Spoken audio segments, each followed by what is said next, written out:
Apa itu irigasi? Irigasi adalah teknik yang digunakan untuk memberikan air kepada tanaman secara terencana. Tujuannya adalah untuk meningkatkan produktivitas pertanian, terutama di daerah yang memiliki curah hujan tidak mencukupi. Ada beberapa jenis irigasi, antara lain yang pertama irigasi permukaan. Irigasi permukaan dengan air mengalir di permukaan tanah menuju tanaman. Yang kedua, irigasi tetes. Irigasi tetes, air disalurkan langsung ke akar tanaman melalui pipa atau selang. Yang ketiga, irigasi sprinkler. Air disemprotkan ke udara dan jatuh seperti hujan. Selanjutnya, manfaat irigasi. Yang pertama, meningkatkan hasil pertanian. Dengan pasokan air yang cukup, tanaman dapat tumbuh dengan baik. Yang kedua, mengurangi ketergantungan pada curah hujan. Irigasi memungkinkan pertanian berlangsung meskipun dalam musim kering. Yang ketiga, pengelolaan sumber daya air. Irigasi yang baik membantu dalam mengkonservasi air. Irigasi dan bangunan air adalah komponen krusial dalam pertanian modern. Dengan pemahaman yang baik tentang kedua aspek ini, kita dapat meningkatkan produktivitas pertanian dan memastikan keberlanjutan sumber daya air di masa depan. Kebutuhan air merupakan suatu komponen yang sangat penting bagi makhluk hidup yang ada di permukaan bumi ini, baik untuk manusia, hewan, maupun tumbuh-tumbuhan. Air selalu dibutuhkan bagi semua kegiatan makhluk hidup, terutama manusia. Kegiatan pengelolaan dalam kebutuhan air ini diantaranya bidang industri, pertanian, peternakan, perikanan, dan lain-lain. Dalam dunia pertanian, air mempunyai peranan yang penting bagi pertumbuhan tanaman. Keberadaan air bagi tanaman harus dikelola dan dikendalikan. Kelebihan air pada tanaman akan terjadi pembusukan, sedangkan kekurangan air tanaman akan mengalami kekeringan. Untuk memenuhi kebutuhan air, maka diperlukan sebuah irigasi.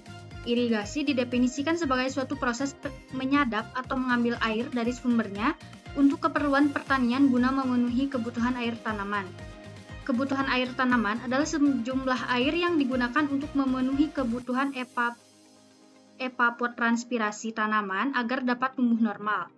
Air irigasi merupakan selisih dari jumlah air yang diperlukan untuk evapotranspirasi dan curah hujan efektif. Baik, selanjutnya di sini saya akan menjelaskan tentang data klimatologi. Data klimatologi mencakup informasi mengenai iklim atau cuaca dalam jangka panjang.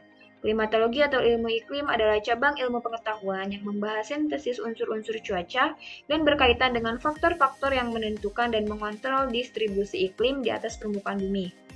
Faktor-faktor yang mempengaruhi iklim suatu wilayah adalah garis lintang, ketinggian tempat, daratan dan air, massa udara, angin, arus laut, luas hutan, dan sebagainya. Dengan memahami klimatologi, kita dapat mengidentifikasi tren iklim jangka panjang, perubahan iklim, dan dampak terhadap lingkungan dan masyarakat. Adapun elemen-elemen data klimatologi yang diperlukan dalam menghitung kebutuhan air, yaitu sebagai berikut. Yang pertama ada temperatur, selanjutnya ada kelembaban udara, kecepatan angin, penyimpanan matahari, dan radiasi.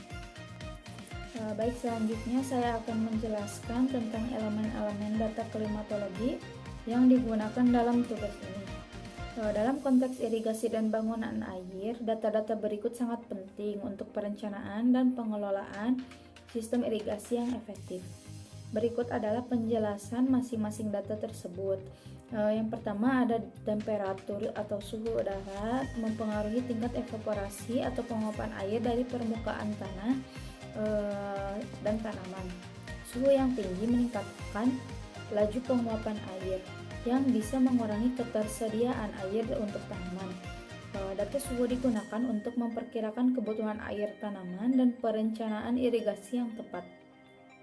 Suhu juga dapat mempengaruhi struktur bangunan air seperti saluran irigasi dan bendungan karena suhu yang sangat tinggi atau rendah dapat menyebabkan kerusakan atau perubahan fisik pada material bangunan.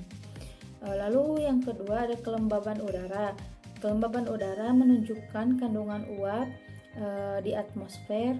Kelembaban yang tinggi mengurangi laju penguapan air dari permukaan tanah dan tanaman. Sedangkan kelembaban yang rendah meningkatkan laju penguapan. Data ini penting untuk menentukan efisiensi penggunaan air dalam sistem Lalu yang ketiga ada kecepatan angin. Kecepatan angin berpengaruh terhadap laju penguapan air. Angin yang kencang dapat mempercepat penguapan, mengurangi kelembaban tanah, dan meningkatkan kebutuhan irigasi. Di sisi lain, angin yang terlalu kencang dapat merusak tanaman. Dalam konteks bangunan air, angin juga mempengaruhi desain struktur penahan air seperti waduk dan bendungan. Karena angin kencang dapat menyebabkan gelombang di permukaan air yang dapat mempengaruhi stabilitas struktur tersebut. Selanjutnya ada penyinaran matahari.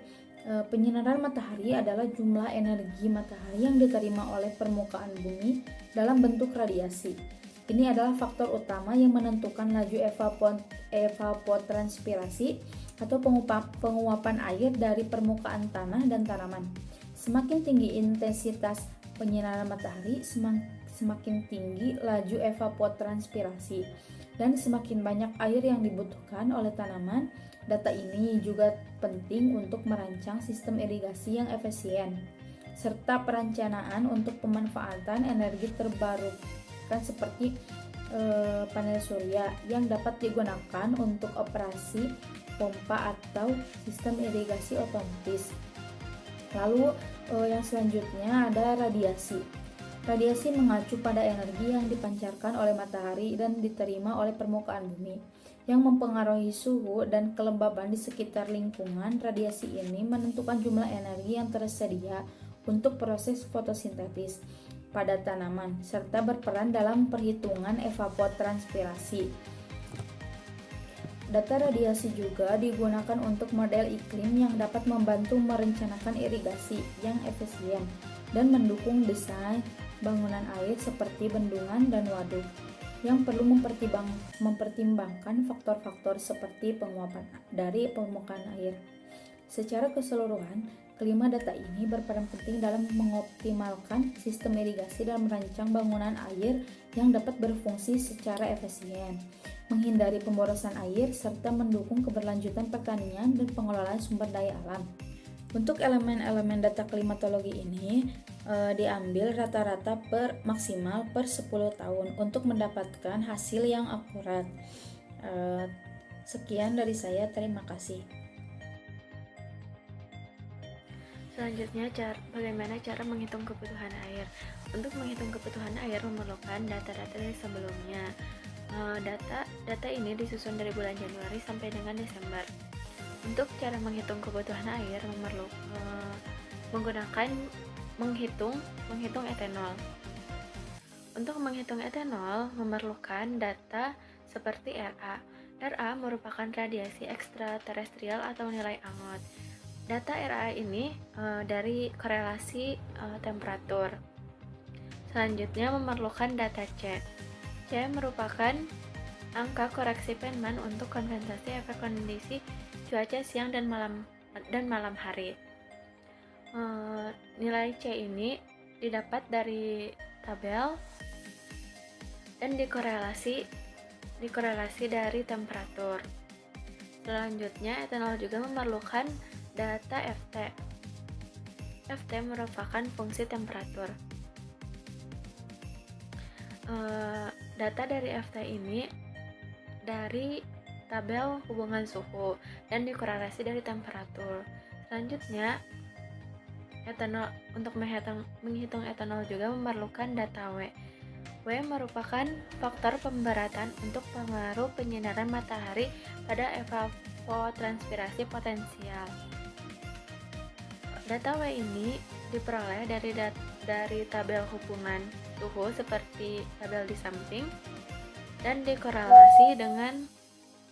dikorelasi dari temperatur.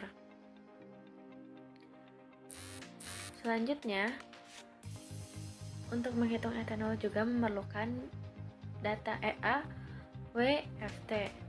EA merupakan tekanan uap air jenuh pada suhu udara rata-rata. W merupakan faktor pemberat untuk pengaruh penyinaran matahari pada evapotranspirasi potensial. Ft merupakan fungsi temperatur. Dari tabel ini diperoleh data-data dari tabel hubungan T.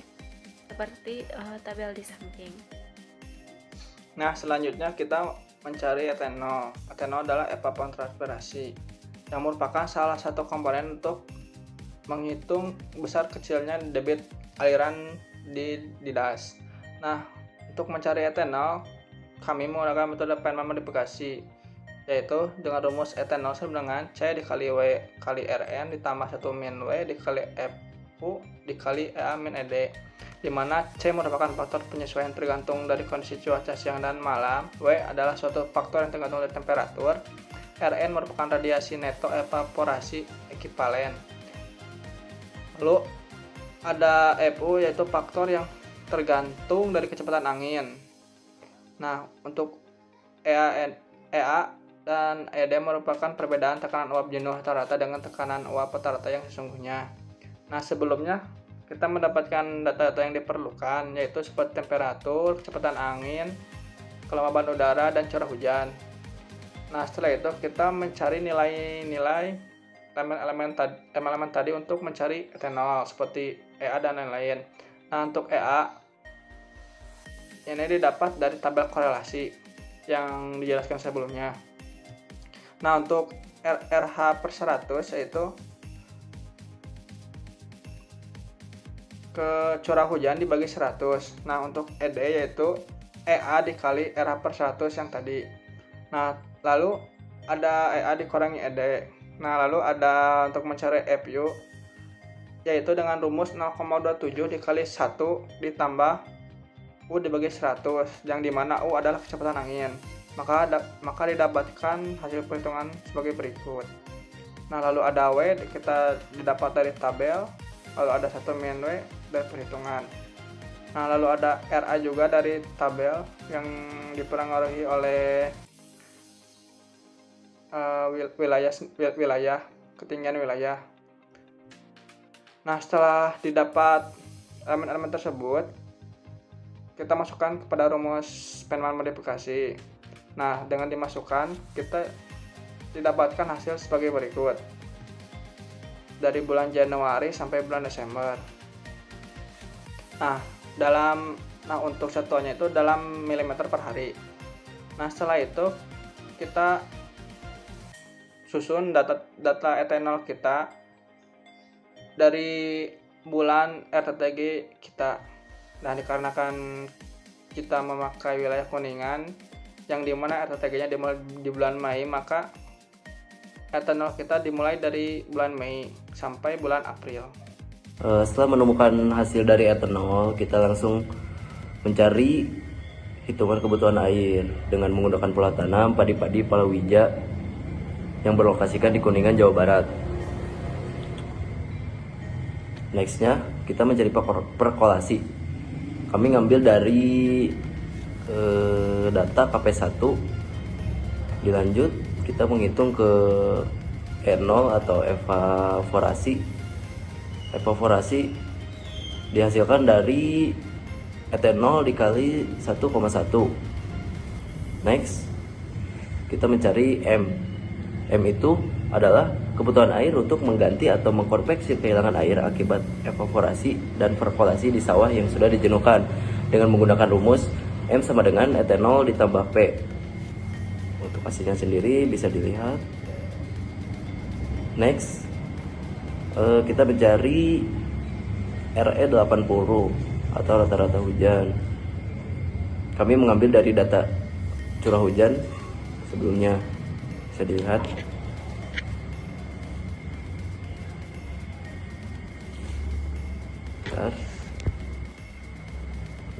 Next, kita mencari WLR atau water layer recruitment dengan menggunakan satuan milimeter per hari. Next, kita mencari koefisien 1, 2. Kami mengambil dari data KP1. Next, kita mencari T atau jangka waktu penyiapan lahan. Kita menggunakan satuan hari. Ini untuk hasilnya. Lanjut, kita mencari S atau kebutuhan air untuk penjenuhan ditambah dengan lapisan air 50 mm, yakni 200 tambah 50 sama dengan 250 mm, seperti yang sudah diterangkan di atas. Next, kita mencari K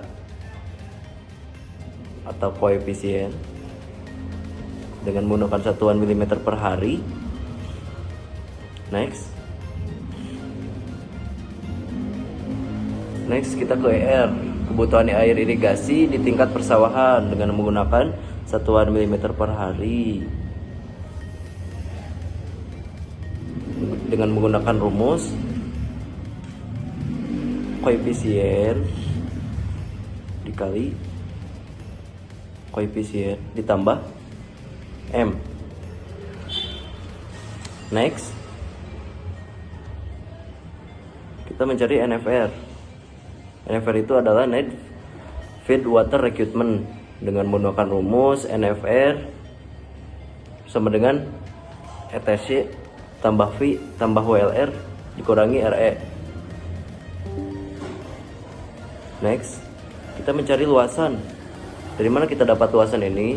Untuk luasan ini kita dapat dari layout yang kami kerjakan. Setelah seluruh kebutuhan air ditemukan, kita langsung ke pola tanam. Untuk musim pertama,